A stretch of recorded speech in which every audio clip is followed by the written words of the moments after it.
The UN Climate Summit is underway in Katowice, Poland, with leaders calling for swift global action. UN Secretary-General Antonio Guterres said in his opening remarks climate change is a matter of life and death for many nations and that the worst polluters are not doing enough to meet the goals of the 2015 Paris Climate Agreement. While world leaders converge in Poland, the indigenous-led fight against destructive oil pipelines continues across North America. In Louisiana, activists suffered a blow Thursday when a judge ruled that the company building the 163-mile Bayou Bridge pipeline had the right to seize private land for construction under eminent domain. This comes despite the fact the judge ruled that pipeline owner Energy Transfer Partners had trespassed on private land during construction and ordered the company to pay 3 landowners $150 each. The Bayou Bridge pipeline will carry nearly 500,000 barrels of oil per day across Louisiana's wetlands. Meanwhile, incoming New York Congressmember Alexandria Ocasio-Cortez and other lawmakers are calling for a Green New Deal to revolutionize the U.S. economy to combat climate change. Well, earlier this week, I spoke with climate activist Winona LaDuke, Native American activist with the Ojibwe Nation, executive director of the group Honor the Earth. She lives and works in the White Earth Reservation in northern Minnesota. I began by asking her what an indigenous Green New Deal would look like. Well, indigenous people obviously have a lot of experience with sustainability, a lot of years of it. And so if you look across the country, it turns out that the windiest places in the country are Indian reservations. For those of us who are at Standing Rock, Class 7 wind. You know, one reservation in North Dakota, the Fort Berthold Reservation, has 17,000 times more wind than they could ever use. So you start hooking those tribes up to the grid, which already crosses their land with some bad dam projects. Look at places like the Navajo Nation with 5 coal-fired power plants and 4 coal strip mines. Look at their transition to new solar, for instance, the Kayenta Solar Project, and you've got kind of like a cornerstone. You know, we could call it energy justice, or we could just call it the enlightened economy. You know, really where we need to go. And then you look at the issues of agriculture. I mean, you know, so I come from the White Earth Reservation in northern Minnesota, and we have a plan. You know, my plan is, you know, first of all, I'm looking down the barrel of a very big pipeline, which is a $7 billion boondoggle of stranded assets. We'll talk about that later. But I'm looking down the pipeline, you know, at the barrel of this pipeline, and I'm looking, what could $7 billion do in Minnesota? What could it do to make a new Green Deal? So in my territory, for instance, on the Iron Range, there's a new solar plant that has gone in to make solar photovoltaic panels. And on my reservation, we are just beginning, and in February we should be operational, a solar thermal panel manufacturing facility to make solar thermal panels that you can put on the south side of your house and reduce your heating bill by about 20%. We have, you know, solar going in at 20 kilowatts and 200 kilowatt projects. And then we have this larger vision, which, you know, it's not just renewable energy, it's efficiency, and then it's also local foods and the next economy. Our interest in the next economy, I mean, to be honest with you, Amy, I didn't really like this economy too much, didn't work out too well for my people. You know, so the next economy has to be something that reaffirms our relationship to the earth and gives us a shot. That, to me, looks like a lot of local food, organic food. If you know, actually went organic in most of your agriculture, and if, for instance, I just read an article, if you ate beans, you know, if we just upped the beans and diminished the cattle, you'd end up with sequestering the carbon in the soil. You know, you don't need some guys to put something in the sky to keep the carbon out of the sky. You need to put it in the soil. And so you need organic agriculture. That's what we're doing in my community. And the other thing that I'm working on is hemp. I have, for 3 years, been growing industrial hemp, and what I'm interested in is the next textile economy.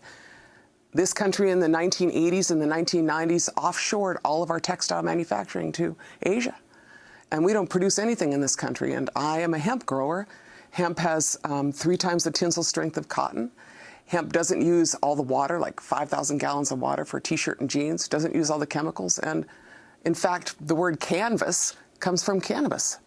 And so what I want to do is to rebuild the hemp industry in Indian country. And I want us at the table, not on the menu. I want us to be in the leadership of this next economy because we have a lot of territory upon which you can grow hemp, and we can rebuild a light manufacturing industry in this country. And yet you have a President Trump, who says climate change is a hoax. When it's cold in New England, he says, see, you're talking about global warming? I'm not going to spend a lot of time rebutting President Trump. I mean, I would spend all day, you know, with that. I mean, to kind of the Native community, he's kind of like the new incarnation of Andrew Jackson. You know, bad president for Indian people, bad president for everybody. But, you know, to us, and, you know, to be super honest, I mean, we don't have a lot of experience with great presidents. You know, what we have experience with is that we're gonna fight this out, and we're gonna make the next economy. We're gonna make our future. That's what self-determination is about.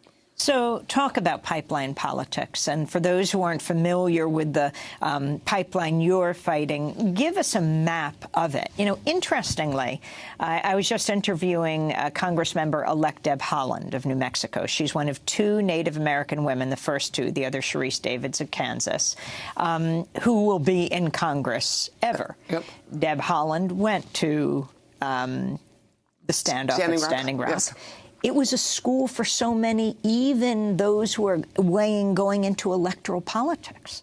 No, that is right. I mean, Standing Rock was an example of, you know, regulatory capture when your whole system is controlled by corporations, and in a state that we call the Deep North. You know, and you experienced the Deep North. And, you know, so we all got a lesson at Standing Rock. We got a pretty good lesson. And, you know, since that time, pipelines have not gone so well, you know, for any of these corporations. So just to give you a context, about a year and a half ago, there were 5 tar sands pipelines proposed out of Canada. Now think of Canada with that pretty guy, Trudeau. You know, they might as well just name that pipeline after him he just bought. I mean, he talks about signing up with Paris, but, you know, Canada is a huge polluter, and if the tar sands come online, that's pretty much game over. But that's what they're trying to do. So to make, you know, to be... And explain, just to be clear, about when you said that Trudeau bought. So just to give you this context, about a year and a half ago, there were 5 pipelines proposed out of the tar sands. Tar sands is a landlocked mass of sand that has some oil in it. Super expensive stuff, super, you know, really bad for the environment. One pipeline was called Energy East. That was to go from Alberta to New Brunswick. The second pipeline was called the Northern Gateway. That was to go from Alberta to the Pacific Coast. The third pipeline was called Trans Mountain. Kinder Morgan's Trans Mountain, the 4th Keystone, and the 5th pipeline is called Enbridge Line 3. 5 big pipelines to try to get some oil out that's landlocked. So if you look at what's happened, about a year ago, the Energy East pipeline did not get approved by the National Energy Board. Nobody, it turns out, wanted a pipeline crossing Canada. Surprise, surprise. Montreal didn't want it. Nobody wanted it. Second pipeline, Northern Gateway, Enbridge's Northern Gateway, the gem of their Canadian projects, was not approved by the National Energy Board. That leaves 3 pipelines. One pipeline known as the Kinder Morgan, facing massive opposition, not only from First Nations, but by the good citizens of British Columbia, and the Premier of British Columbia opposed, ended up in court because they did not consult with First Nations. The federal court in Canada, the appeals court, revoked all of the permits, nullified all of the permits on Kinder Morgan's pipeline known as the Trans Mountain Pipeline. The same day that that happened, Premier Trudeau purchased that pipeline, hoping, you know, for like $4.9 billion. I think the price tag is now something like $15 billion, so that he would, you know, that Canada would have its own personal pipeline to, you know, cross the territory. You know, I think it's kind of a dodgy investment myself, judging by the courts and judging by the fact that the courts stopped pipelines. Keystone Pipeline, you know, as you know, Trump moved ahead, sprinkled his little fairy dust. That pipeline was stopped again in the federal court in Montana. That should be a year, 2 years, who knows how long, if they are ever able to meet the conditions. Stopped because Trump, it turns out, could not reverse an Obama decision without a reason. You can't just go do it because you want to, because you're president.